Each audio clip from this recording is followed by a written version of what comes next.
Welcome back to Tech Society, the podcast delivering candid conversations with smart people, tech and business leaders, academics, and more about their big ideas and how they're changing our world. And now your hosts, Alex Dunmo and John Newen.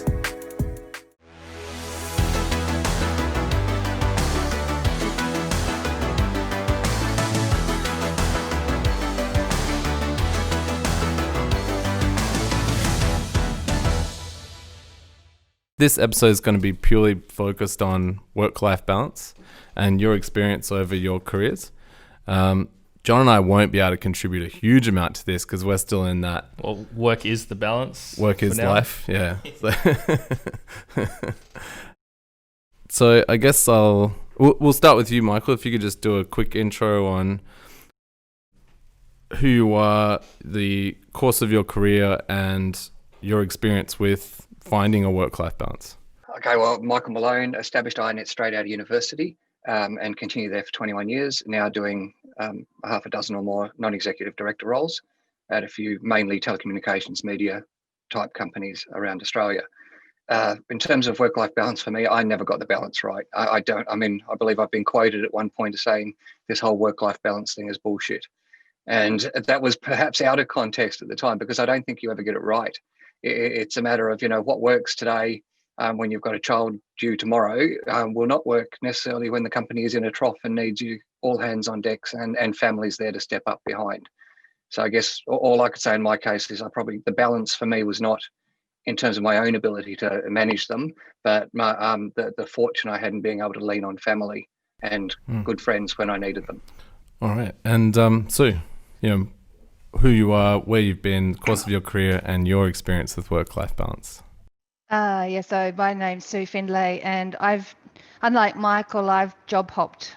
As I get bored with one profession, I change and go and do something else. So I started my career as a medical scientist, and when I got to about 26, I'd gotten as far as I was going to get unless somebody died and created a job vacancy, because it's a very, very static and industry with people tend not to move around very much. But because I got bored so easily, I went over to Tasmania, and then I went and worked over in Saudi Arabia in the King's Hospital there, and then I came back and thought, what'll I do next? And so I've done a range of things, and in terms of work-life balance, I've never got it right either. I think I'm starting to now, because it's a mindset.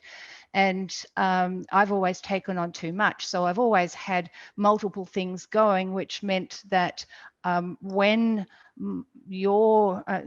for disclosure, Alex is my son, my firstborn. And when my secondborn was born, I was lying in a hospital bed with a less than a day old infant in my hands and my textbooks open all over the bed, studying for my fellowship of my professional body, which I then sat 2 or 3 weeks later. So my first few months of this baby's life was spent with my nose in a book, and the rest of my life with my nose in a computer.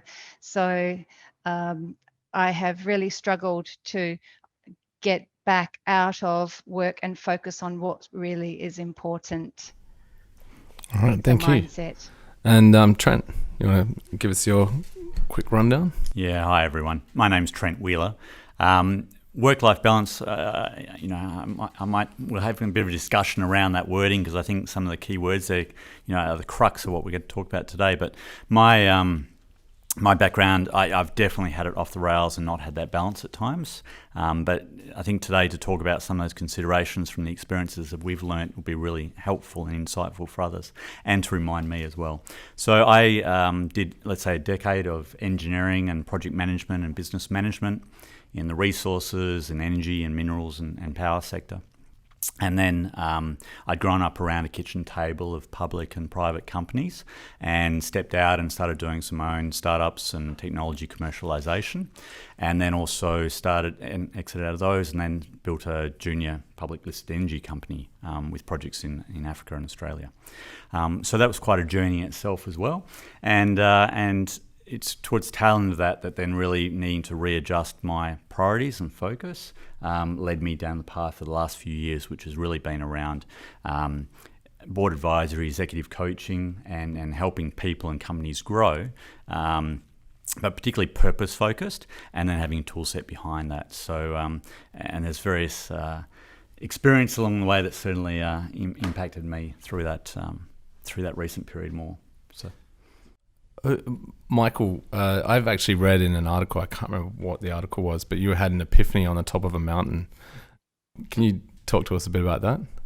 I don't recall the article myself either, but certainly towards the end of my time with INET, I went to a mountain in South America, and that I guess was probably we had a pretty terrible time. Actually, ended up being pinned for 3 nights there on what ended up being a number of people got killed on the way out on the final night. So that was in South America. So that certainly allowed me to wake up. I was happily nothing to do with that, and was nowhere there. But it was just sobering, I suppose. I've done these things a lot of the times because they're dangerous, because it's during those times when you're climbing mountains or halfway up an ice wall, you kind of realise that work's not everything, and I'm not thinking about work right at the moment. And yet to actually be on the side when things go wrong, it puts it in a different context. So I guess that might be the one you're referring to. In terms of the end result of that, I suppose coming out the next year, I did leave INET a few weeks later and a few months later.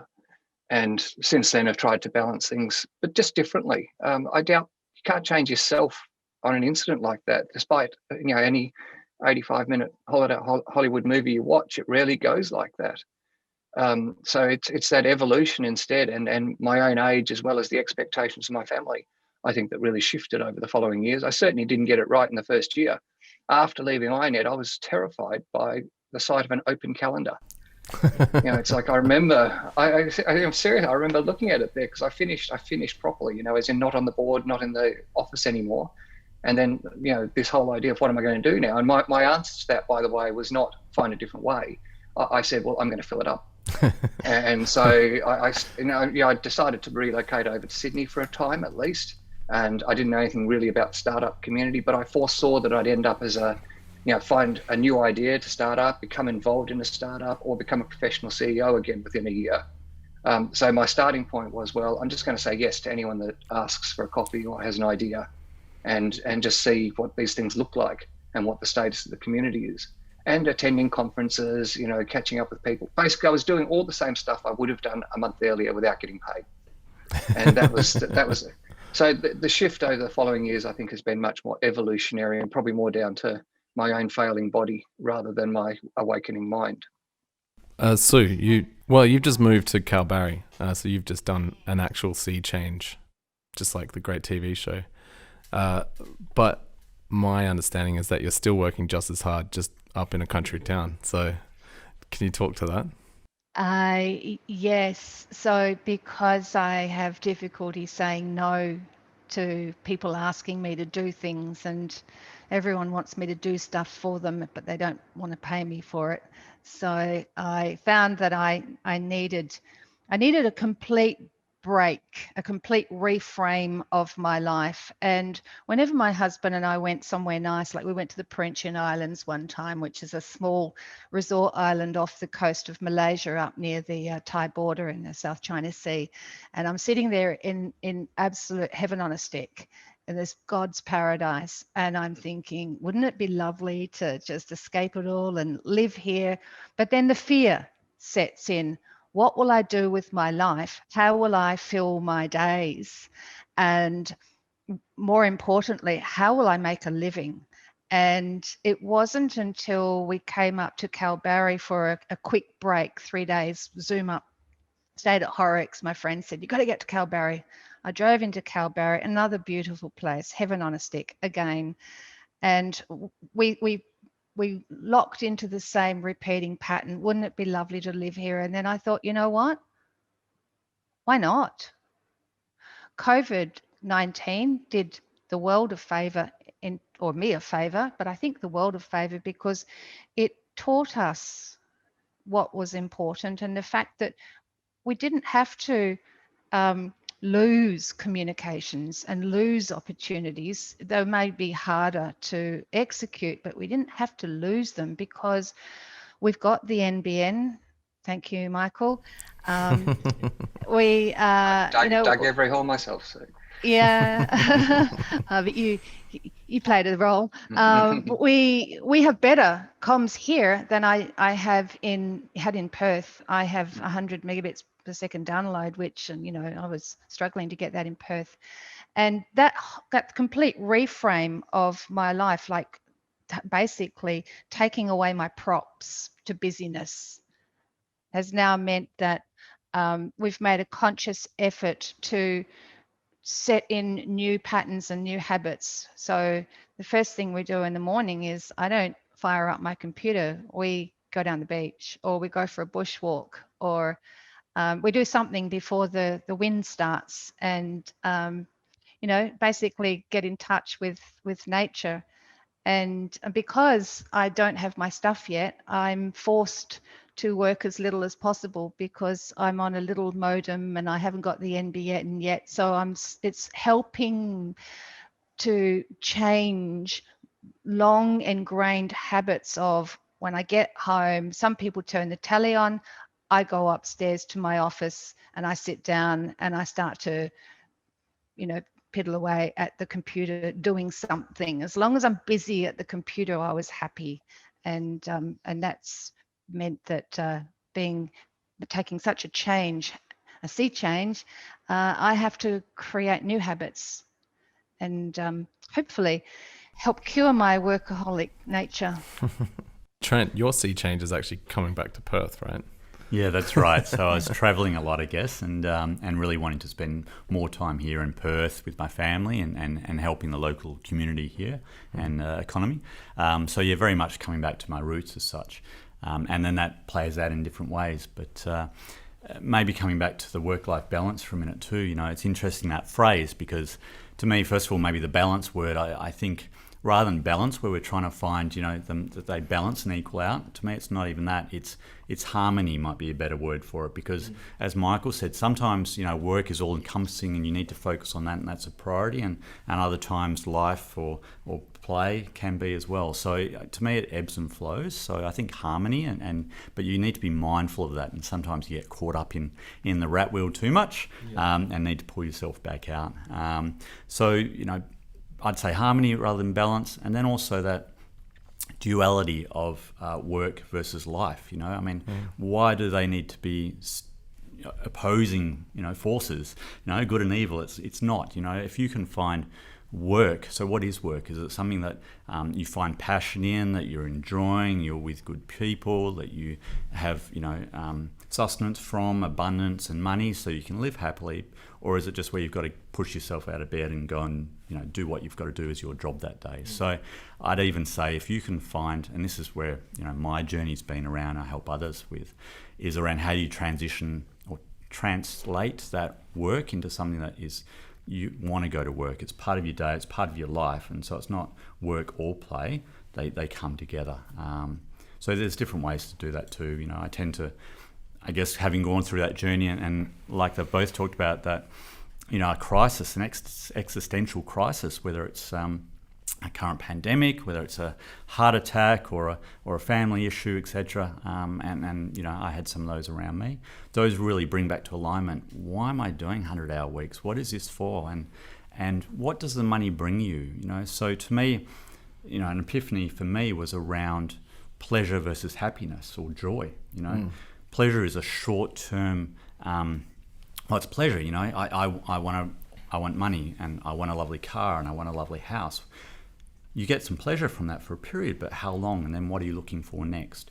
So is it the car or the house that gives me the pleasure, or is it the feeling that I have from having that or enjoying it or doing it that gives me the happiness and joy? So how can I find that in other ways? Do I have to be in a Ferrari or Lamborghini with the top down, or can I be in a Jeep with the roof off, or a mini moke, right? So how do you find that happiness, enjoyment in other ways? And if you can focus on that and why, then that's really important.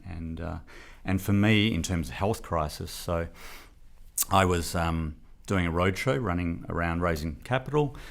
been a couple of weeks, and on the tail end I was having night sweats and low energy, and I thought I had malaria. Wow. End of the week, see the doctor, and he's like, here's some antibiotics, and this is while I was travelling, and they didn't touch it over the weekend. So when I got back to Perth mid the next week, got some other antibiotics, and it was mycoplasma pneumonia, and that really impacted me energetically and cardio wise. And so then that's when I started getting into yoga as a low impact way to build my cardio back up, and then found it's not just flexibility, it really is strength as well, and mental strength and conditioning.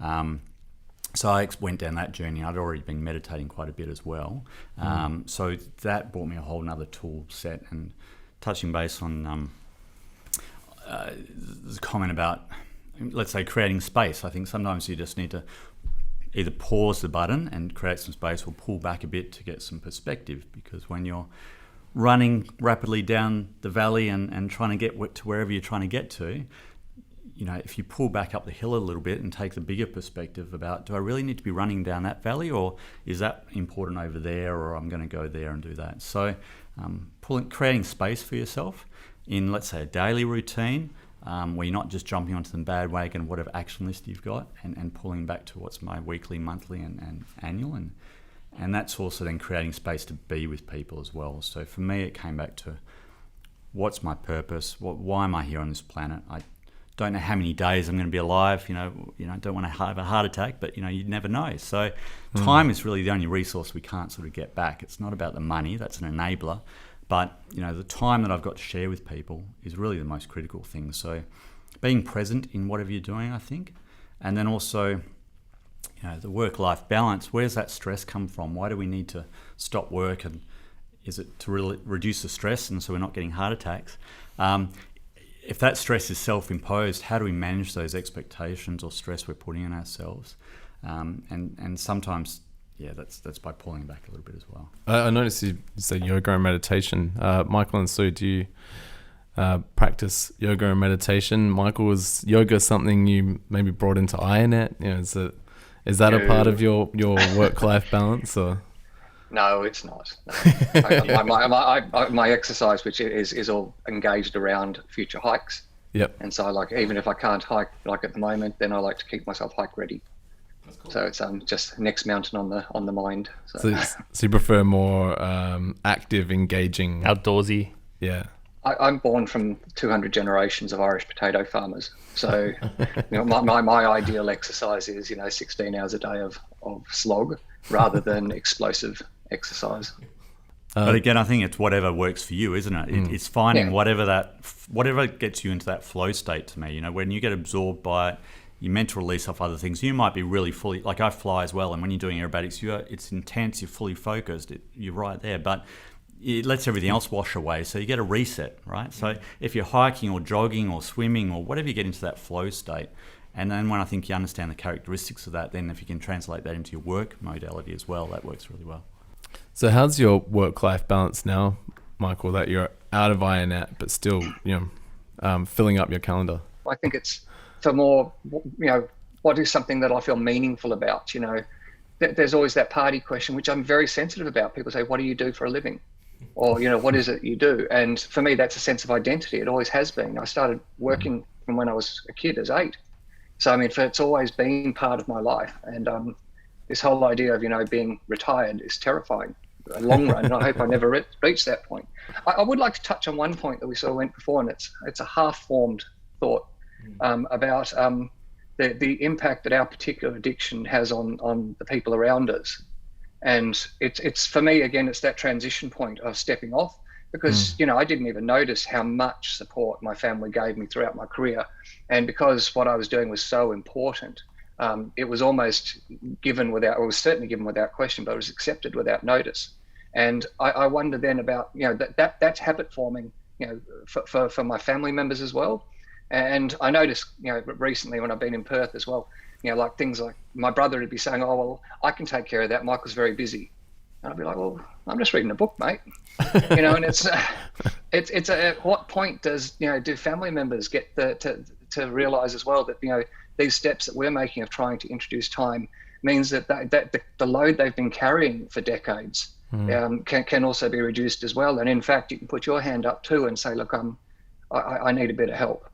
And I don't really know the answer to it. It's just that half-formed question. I think my family supported / enabled me, and now at this stage I'm seeing that in very obvious ways, and it's a matter of, well, how do we sort of break their habit too, and say, look, I'm good now, and let's talk about your life, which is just as important.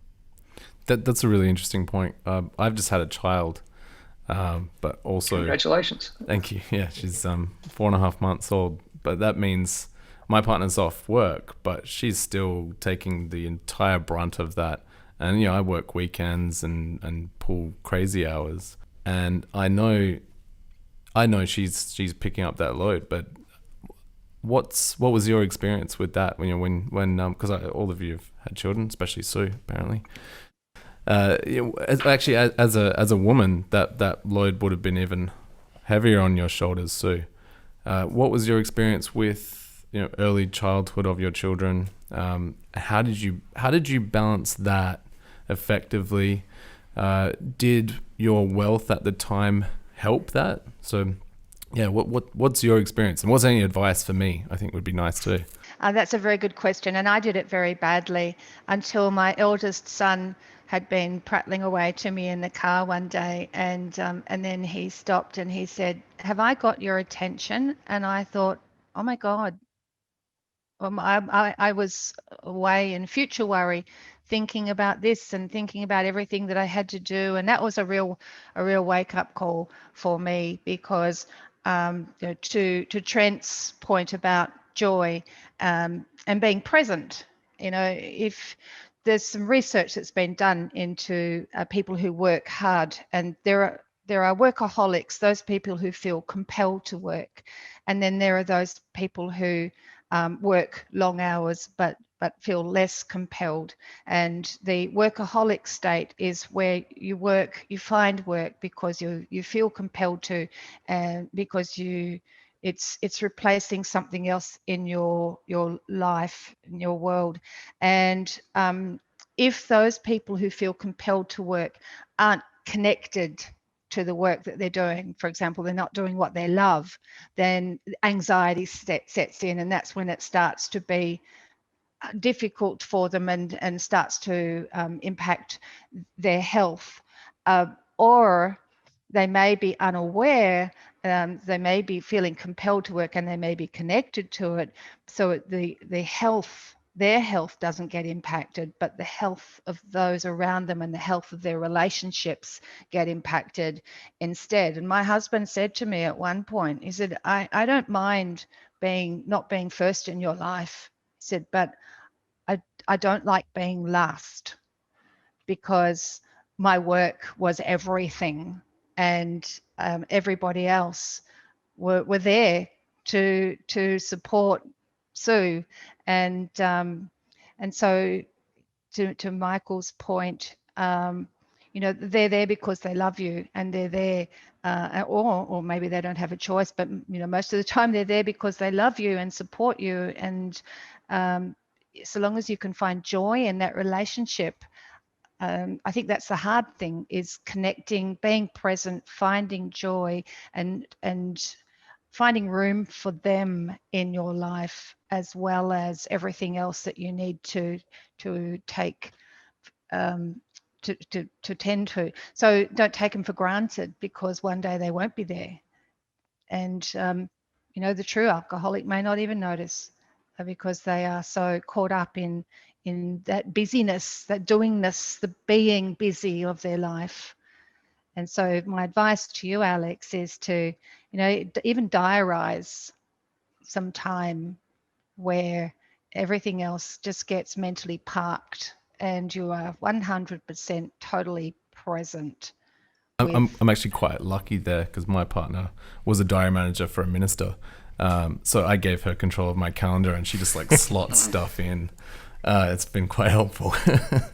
If I could put in a couple of things there as well. I mean, one thing, I literally moved my laptop into the maternity room when my kid was born, and my partner had had to spend some time in hospital, so I was camped in the room. So I hear what Sue was saying earlier on about the textbooks. But a couple of things I do feel is you'll learn over having children is there's no such thing as quality time. People talk about this. We only spend something like 30 to 60 minutes a week talking to our partners in reality once chores and so on are done. And there's no substitute for actual just time. You won't get those moments, the wonderful moments when the child comes out with something because you scheduled it in for this 3-minute slot. It's got to be as many hours as you can with them, 99% of which will be nonsense. And then there'll be that moment that you catch that there it was. That was the one I've been waiting for all week. I suppose the other side, and it's just pondering what Sue has been saying as well, is, when the best thing you can do is give your child your own time and your time. Who are you? And if, that's means your work as well. So it's, I am my job as much as, so my job is as much a part of me as my hobbies are or the books I'm reading. So there's nothing wrong with bringing that home and talking about it. That hilarious point with the 3 Men and a Baby where he's reading the sports columns and saying, I've worked out, it doesn't matter what you say, it's just how you say it, just even just bringing the kid. I've brought my kids to work a lot, and those are memorable moments for me, having them running around under the desks when they were infants. I do actually read my daughter business books. She seems to enjoy them, so. And the thing is, they would have been memorable moments too, Michael, because they were spending time with you. They were hanging out with Dad, doing Dad things.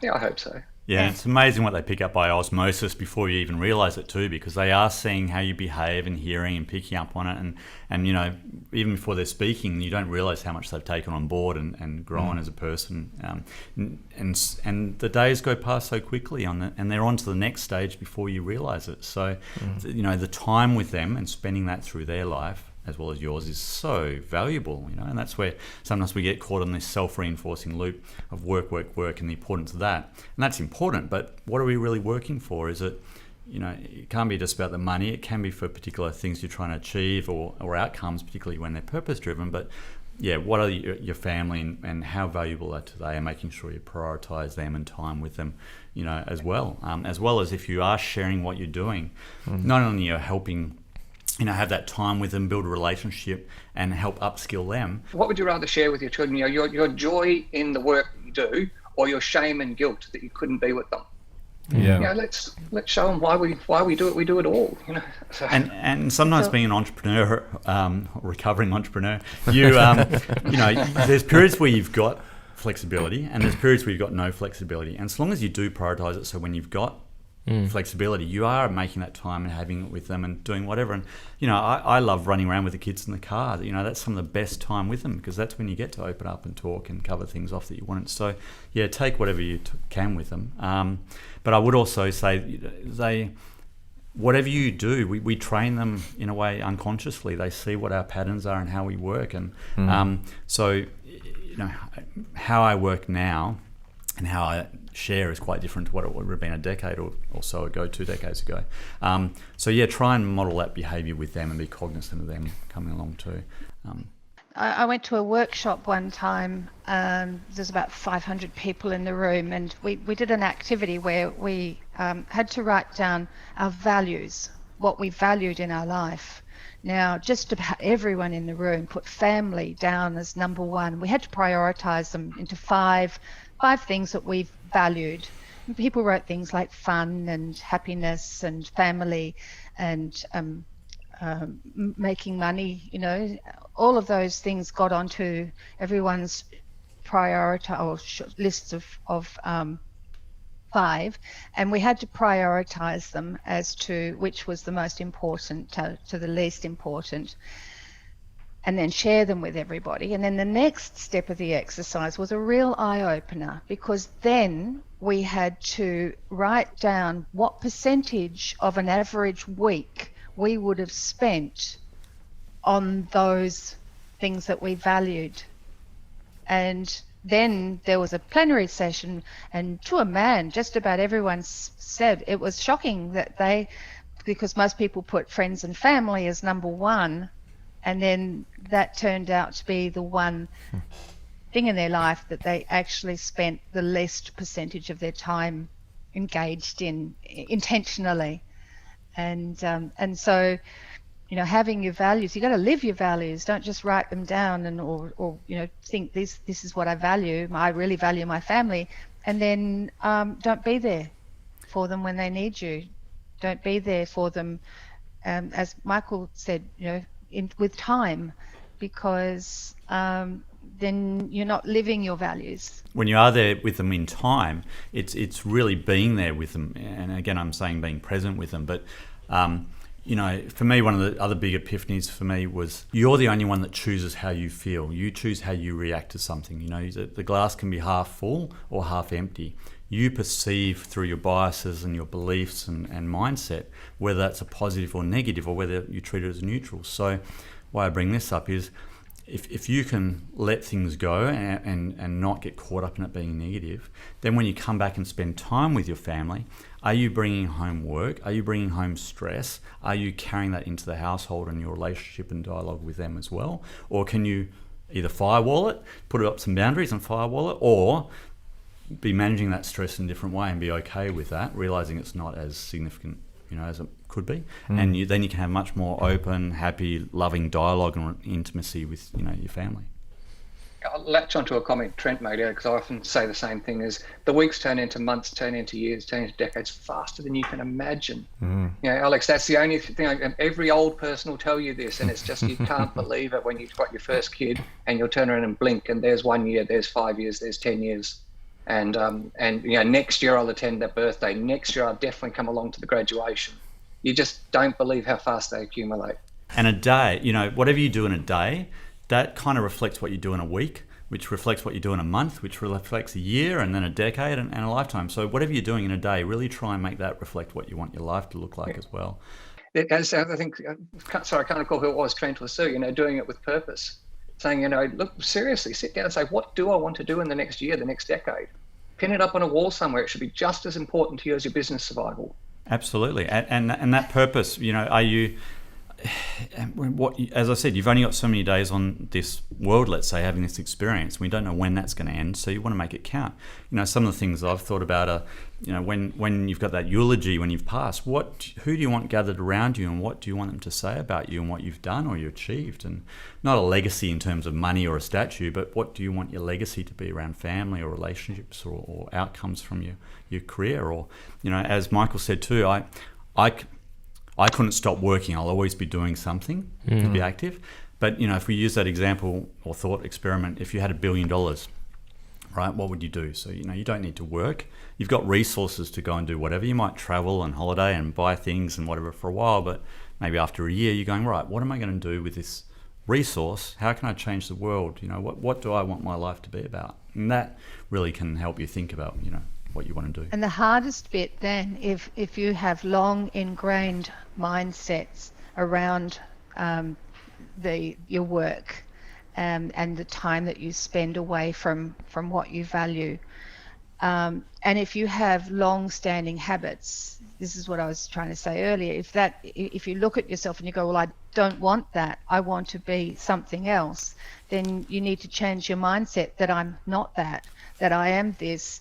And that takes, you're changing a habit, and you're also changing a mindset. So you're not going to do it by just wanting it or deciding that's what I'm going to do. You then have to make lots of changes, and to Trent's point, start with today and make today the first step in your new habit, and then keep it going every day. I'm speaking as a true workaholic who has found it very, very hard to extricate myself out of the need to be busy, to make money as the breadwinner. I've been the sole breadwinner or the bulk breadwinner for most of my life, and that fear of not being able to provide has driven a compulsion that has made it very difficult for me to focus on what truly matters. So it's a mindset thing that you have to start today. You can't just want it.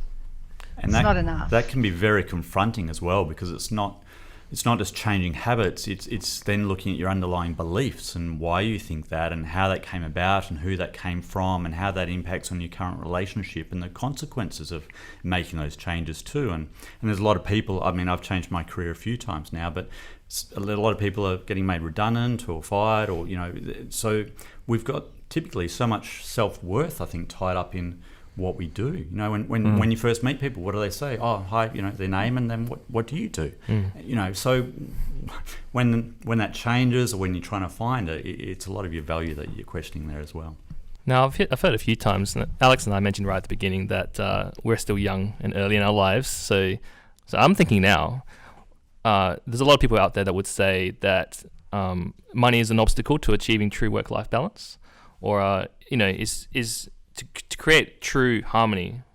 Do I need to have already succeeded in my career to give myself the buffer to be able to do whatever I want, the $1 billion to go and enjoy myself, you know, and you know, spend time with my children? Can I just do that right now? But a lot of people will say that they can't because they just have to keep working. Is that just a mindset, or you know, is that something that I have to work towards? I think it's a mindset. Okay. You know, we can look at Maslow's hierarchy, and yes, there's base survival core needs that you need, but really once they're met, everything above that is up to you. So, you know, coming to your point then, well, what is success? How much money do you need to be happy? Is it just money that you need to be happy, or something else? So for me, what is success to you? And when you look at what those things are, and whether that's to make you happy or other stakeholders or other reasons, figure out what that is, and then what does that need to be? So, you know, it's a bit like a desk as well. You know, if you've got a small desk, I'll get my laptop on there and do what's needed.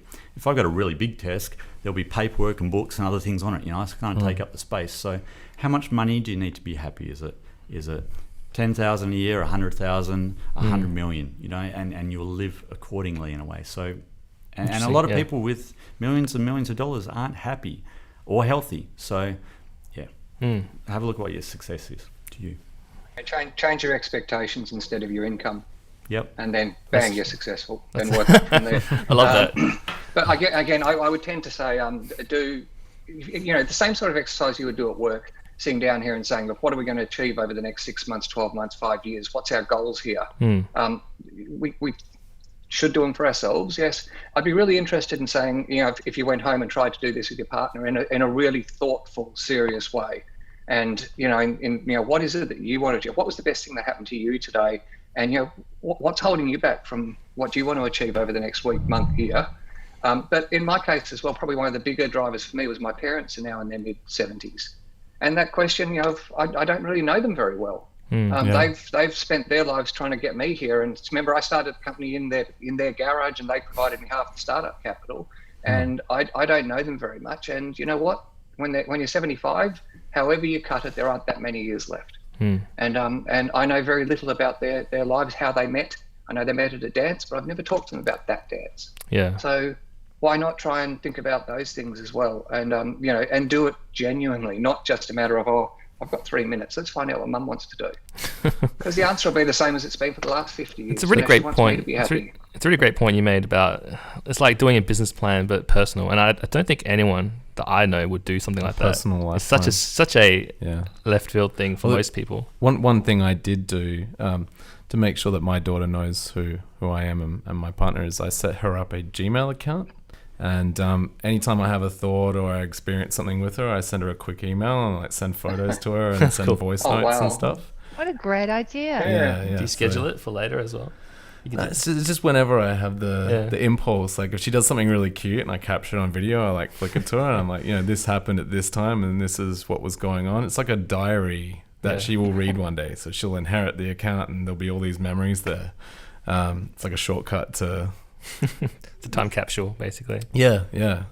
Any so you must have. I'd also say just jumping onto their platforms. Don't be afraid to jump into their platforms, right? Because you know, my kids, Facebook is for the grandparents and oldies, and you know, Instagram they might touch a little bit, and Snapchat they're all over, and you know, TikTok's there. So you know, I've got a Snapchat account really just so I can keep in touch with the kids, because you know, stay on that platform for that communication and everything. So as well. Do you send them really like awkward snaps?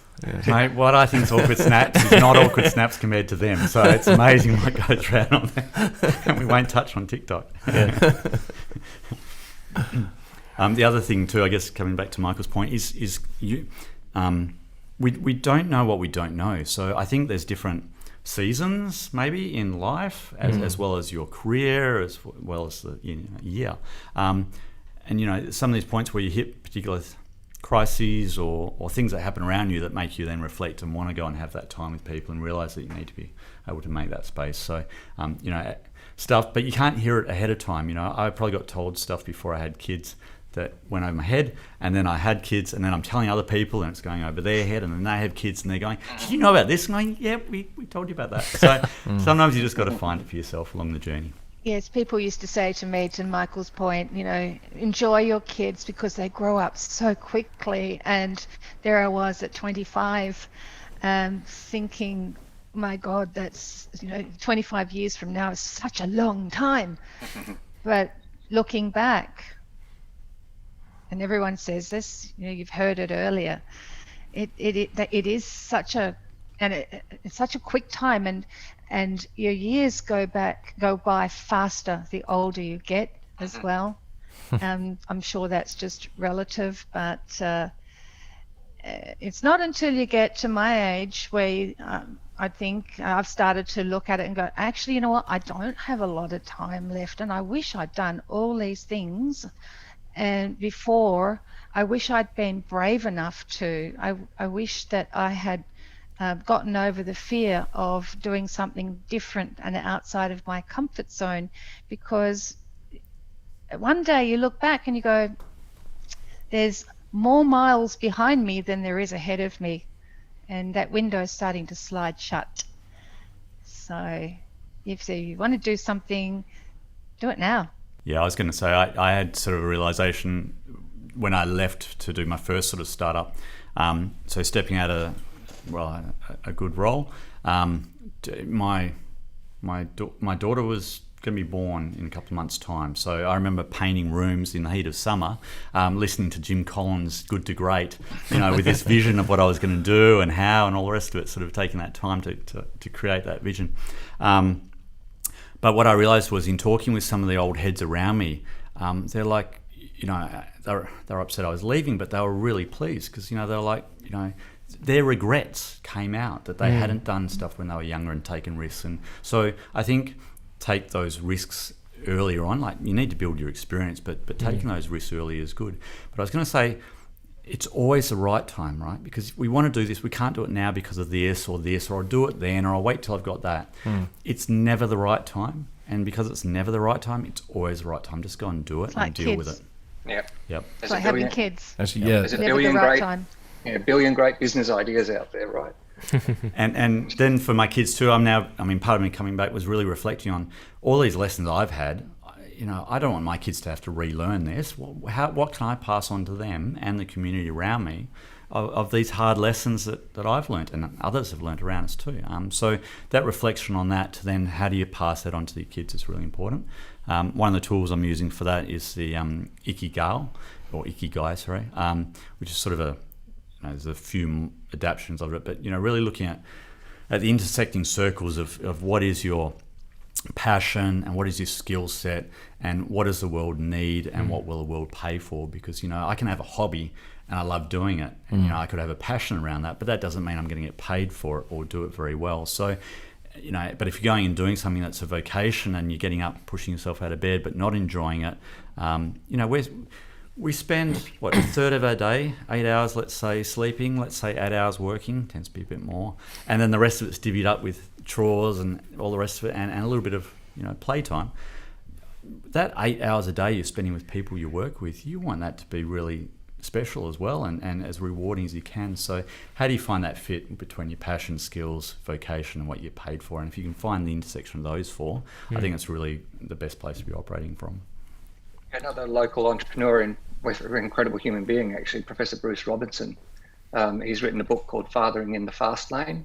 And he's a professor of lung diseases anyway. He says he never gets to say to someone, you've got this, but you're going to get better. If you diagnose, then it's a question of how many weeks or months have you got left. And he asked, so he wrote that first book, Fathering in the Fast Lane. He wrote another one, which I haven't read, called Dads and Their Daughters. But it's very great read, Alex, and very bite-sized. Yeah. It's all done interviews with business people, politicians, sports people from WA, just asking them about the things they did right and the things they did wrong, raising their own children. I'm gonna buy those books as soon as we're done. Yeah.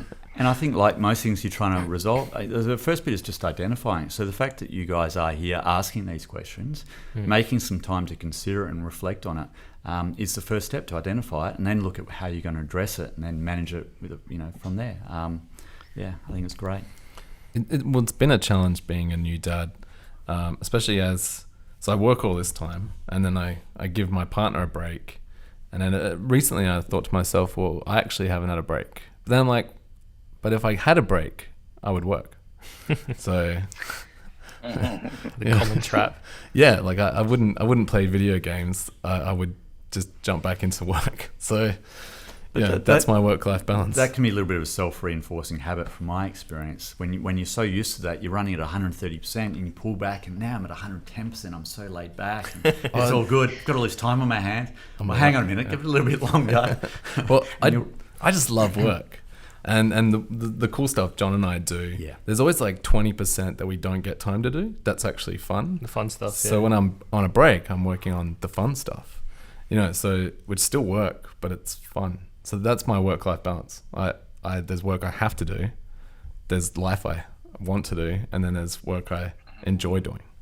That's my work-life balance. Yeah. I just figured that out then. So Epiphany on the spot. Yeah. But Michael, when you're right in the thick of things at IronNet, you're the CEO. It never really gets to stop for you, right? Like even with delegating and being able to trust your captains, there's still times where you're the one who has to answer the phone, right? Oh yeah, and at that point, I used to, like yourself, if I had any spare time, I would have used it to work anyway.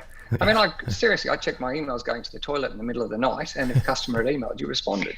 It's just not on the toilet, okay? And that meant it. In the business itself, we did follow the sun, but it was a genuine 24/7 business. So there is no way possible to do it all. There just isn't. And I think perhaps extending what Trent was saying as well, is that even if you pull back a bit, you'll find the work, there's still plenty of work to do. If you decide I'm going to take an hour to go to the gym, there'll be work when you come back. If you decide I'm going to skip the gym today, it will make no difference whatsoever to the pile of work.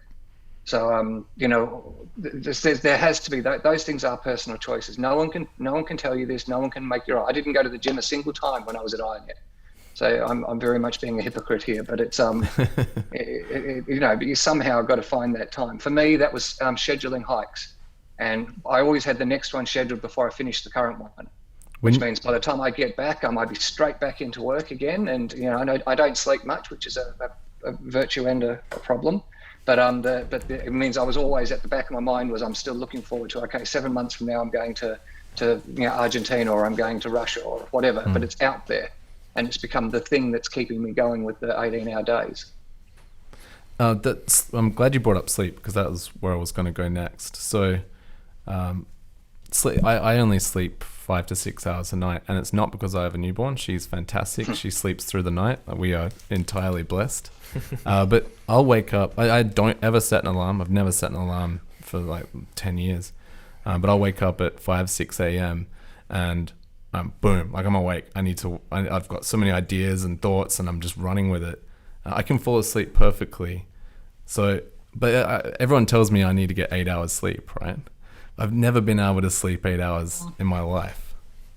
No, I think it'd be more unhealthy to be lying on your back staring at the ceiling trying to think, I better wait here for another hour. Sorry, Sue.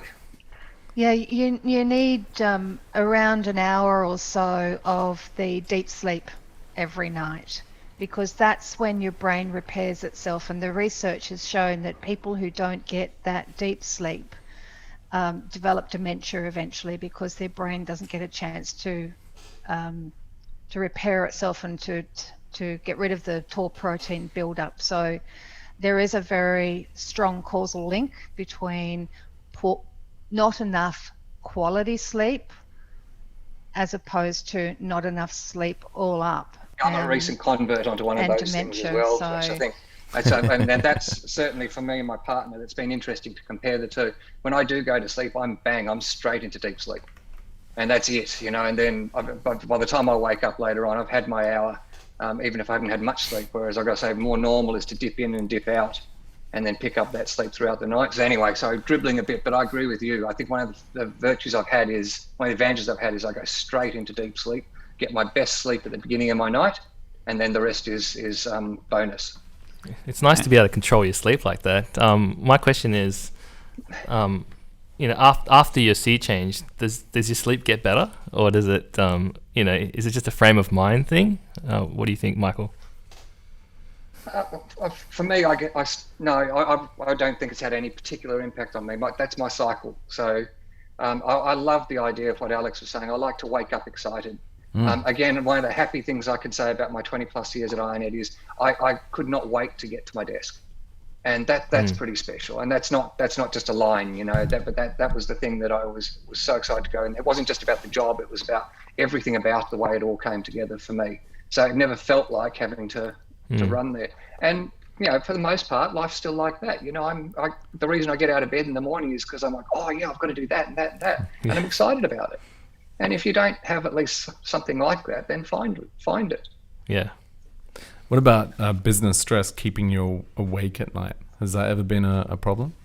I'll say I don't find it that way. I'm far more likely to be lying awake stressing about personal matters, for starters. Those are the stuff that will toss and turn because I have no control over that a lot of the time. Whereas, the business stuff, it's a matter of, well, I can do this, I can do this, I can do this. So there's always something you can do to try and make things a bit better, or to take things in the direction that's going to make your business better, or something you can do to assist. Maybe I should apply the same logic to my family matters, by the way. But it's, I don't know. I haven't found that. It's a matter of do as much as you can, then go to bed. And when you go to bed, whatever your wind down routine is, in my case, I always read a book before going to bed, and I read until I can't keep my eyes open anymore. In my case, which and then it's out. How about you, Trent? Yeah, I've certainly had periods of stress to find it hard to go to sleep, or I have poor sleep. So again, what is that stress derived from, and how do you manage that? I think has been a key thing for me. So even one comment, Michael just used a key word for me, control. So some of the expectations and things, burdens you put on your own shoulders. But at the end of the day, you can't control what you can't control. So if you can identify that and let go of that, then you can let go of a whole lot of stress that you can try and manage or mitigate or work towards, but you can't control what you can't control. So letting those ones go was a big lesson for me. Paraphrasing an old philosopher, there are three types of problems: my problems, your problems, and God's problems. And you can say God's problems, you can just say nature, but the stuff you can't. And you've got to put them into those categories. And I can get very angry at the things that are actually your problems. Can't do anything about them. Yep. And another one I like too is that what you think of me is none of my business. That's your problem. I just need to be authentic to myself and do what's right for me. And respectful and everything as well, obviously. But really how you perceive it or what you take away from it is not my issue. But I also went down that pattern because I was dealing with Africa a lot in different time zones, eastern states and Africa, as Michael would have.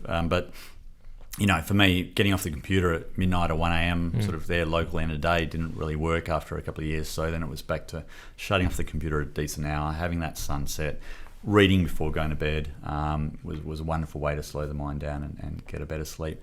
And I'd also say, we as founders, entrepreneurs, you are the ultimate one responsible for it. You're driving it. It's your vision. You've got to make stuff happen. But at some point it matures where you're not irreplaceable, and that's what you should be working towards, building something that others can take over and manage, and where you just add value where you're good at. Just because you can do something doesn't mean you should be doing it. So if you can build that as rapidly, that frees you up to add values in other ways and de-stress and free up your time. So I'll ask a question to everyone. We'll go Michael, Sue, then Trent. If you could go back in time 10, 15, 20 years, let's say the not the start of your career, but like the pivotal point of your career and your personal life, what advice would you give your younger self? Honestly, I wouldn't have listened. and I'm not being facetious. Just I suppose it's always one of those, because what would you have done differently? Well, what if I'd done something differently? I wouldn't be me today. Things fell the way they did. I made every mistake imaginable, and I learned from them. I think Trent and Sue's earlier points phrased differently, that you'll hear this stuff from everyone, but it's got to be your time to use it or to not use it. So for me, I would have patted him on the head and said, keep up the good work, buddy. I suppose you'll be fine, keep going. Yeah, it'll work out, you'll be alive. Nice. Sue? I love George Burns', one of his sayings, youth is wasted on the young. And so true. If I knew now what I knew then, I would have done things a lot differently. But as Michael said, I completely agree. I wouldn't be where I am today. And I don't know where I would rather have been today. I guess the one piece of advice that I wish I'd been given by me and followed, but to Michael's point, I probably wouldn't have listened either, is make the change earlier. Do what I really wanted to do earlier, rather than doing what other people wanted me to do. Honouring other people's obligations on me, as opposed to honouring me and finding my own source of joy. I think I could have had a happier life a lot earlier. And talking about sleep, that you asked the question, does the sea change make you sleep better? In my case, yes. I've got to say, women my age have a very poor sleep. Even though I have an hour and a half wake time every night, I actually sleep better than most women my age, according to my Fitbit anyway. And I'm getting more deep sleep now because I'm more physically active. So I'm seeing a direct correlation between less red wine and more walking and a better quality sleep. Nice. Trent? Yeah, as both have said, I think, acceptance really that we're perfectly imperfect, right? So everything that I've experienced, what I've done wrong, what I've done well, that's all part of the journey to get to where I am now. And I probably wouldn't have listened, but, in reflecting how I help my kids and others around us, that to be authentic, to be themselves, and as Sue said too, not get too caught up with what others expect you to do, etc. If you can really find what you're about and stand really strongly in that, and be authentic and work towards that in whatever way, that's really, everything else will come around you. It attracts the right people, the right opportunities, and you can, grow really healthily and abundantly. I mean, my purpose I'm working with at the moment is that I explore and co-create joyful abundance. Right, so I've always gone and learned and created and built things, whether it's models or engineering or companies, and I go and explore. I learn all the time and go and explore in countries, and so I love learning and exploring things, and I love to build things and create things, and I love to share that and collaborate on it. But doing that with a mindset where you're doing it for joy and happiness rather than money or success in other measures, and with that mindset of abundance rather than scarcity, just opens up the world. And so now, as long as whatever I do is aligned with that, I know that's authentic to me, and I enjoy it, and it just ripples out from that. And one other point too, coming back to the sleep as well, this is not a sprint where I was going before, where we're being the prime leader and responsible for it and got to do what's got to be done. At the end of the day, you can only push yourself so hard for so long. If you burn yourself out too early, you don't achieve what you wanted to in the end either. So this is a marathon where you need to, maybe it's interval training, you need to sprint a bit and then breathe a bit and then sprint a bit again. So enjoy the journey. That'd be the best bit. Savor every part along the path. All right. Thank you, Sue. Thank you, Michael. Thank you, Trent. Thank you all. That was a really good episode, and I got some really great tips and advice. So thank you for that. It's on the spot epiphany. Yeah, pretty much why we ran this episode, just so I could selfishly osmosis is something all in there. Yeah, steal your knowledge and experience. You've made it to the end of another episode of Tech Society. Thanks for listening. Well, that was a great episode. I hope you enjoyed that as much as we enjoyed making it. On this day in tech history, 2001, January 15th, Wikipedia goes online, putting all the door-to-door encyclopedic salesmen out of business. Make sure you hit us up on Twitter @Tech Society. Head over to the website, subscribe to the newsletter. Have a great weekend, everybody.